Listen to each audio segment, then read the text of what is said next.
करता हूं। मैंने कहा ना, महान बादशाह सिकंदर ने यूनान फतेह किया। यूनान फतेह करने के बाद वो यूनान की सड़कों पर जीत का जश्न मनाने के लिए निकला। जब वो जश्न मनाने के लिए निकला तो उसने देखा कि पूरा शहर जश्न मना रहा है, लेकिन उसकी दूर नजर एक सड़क पर पड़ी एक फकीर पर जो कंबल ओढ़ के सो रहा था। सिकंदर को गुस्सा आया, वो अपने घोड़े से उतरा और उतर करके उस फकीर के पास गया और उसने जोर से उस फकीर को, सोते हुए फकीर को लात मारी और उससे कहा कि क्यों रे फकीर, पूरा शहर जश्न मना रहा है, मैंने शहर फतेह कर लिया, जीत लिया, और तू सो रहा है। तो फकीर की बात पे आपकी तालियां उठे। फकीर ने उसकी तरफ, सिकंदर की तरफ उनींदी आंखों से देखा और देख करके कहा कि शहर फतेह करना बादशाह का काम है, लेकिन लात मारना तो गधे का काम है। खुदा की कायनात में क्या इंसानों की इतनी कमी हो गई है जो उसने बादशाहत एक गधे के हाथ में सौंप दी है?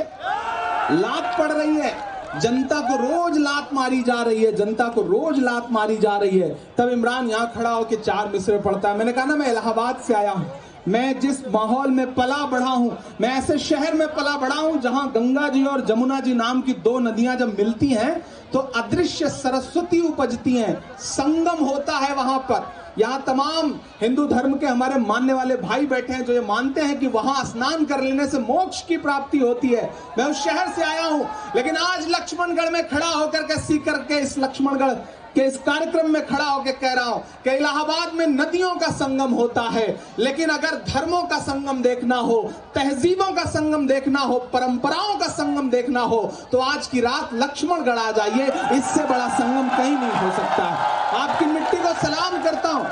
और मैंने कहा ना, शुरू में ही आपसे कहा कि जिसकी नुमाइंदगी गोविंद करते हो और उनके साथ, उनके कंधे से कंधा मिला करके मुस्तफा खड़े हों, ऐसे माहौल में कुछ और पनप सकता है, लेकिन नफरत नहीं पनप सकती।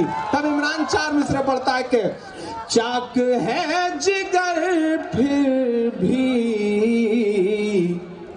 आए हैं रफू करके, चाक है जिगर फिर भी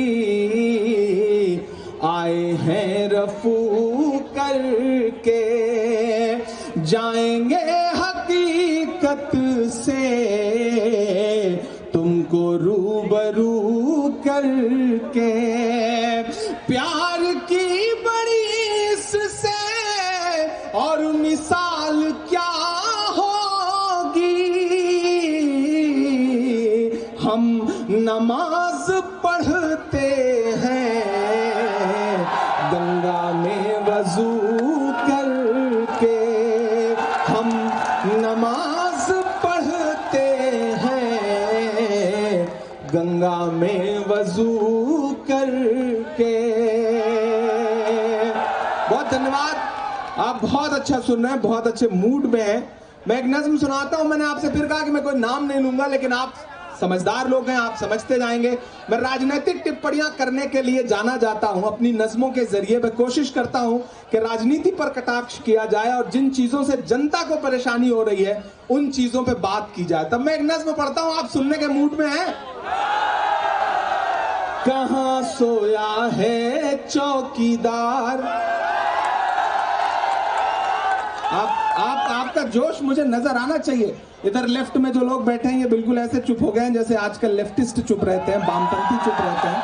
थोड़ा सा आप सबके भी, आप लोग कुर्सियों पे बैठे हैं तो ऐसा लगे कि आज मंत्री जी ने आपको ताली वाली बजाने से, उत्सव का आनंद लेने से रोका थोड़ी हुआ है। कोई प्रोटोकॉल आज की रात आप पे लागू नहीं हो रहा है, इसलिए आप, वैसे भी कोविड के सारे प्रोटोकॉल इस कार्यक्रम में फॉलो किए जा रहे हैं, इसके लिए भी विशेष रूप से बधाई देता हूं आदरणीय मंत्री जी को और उनके इस पूरी टीम को। मैं नज्म सुनाता हूं कि कहां सोया है चौकीदार,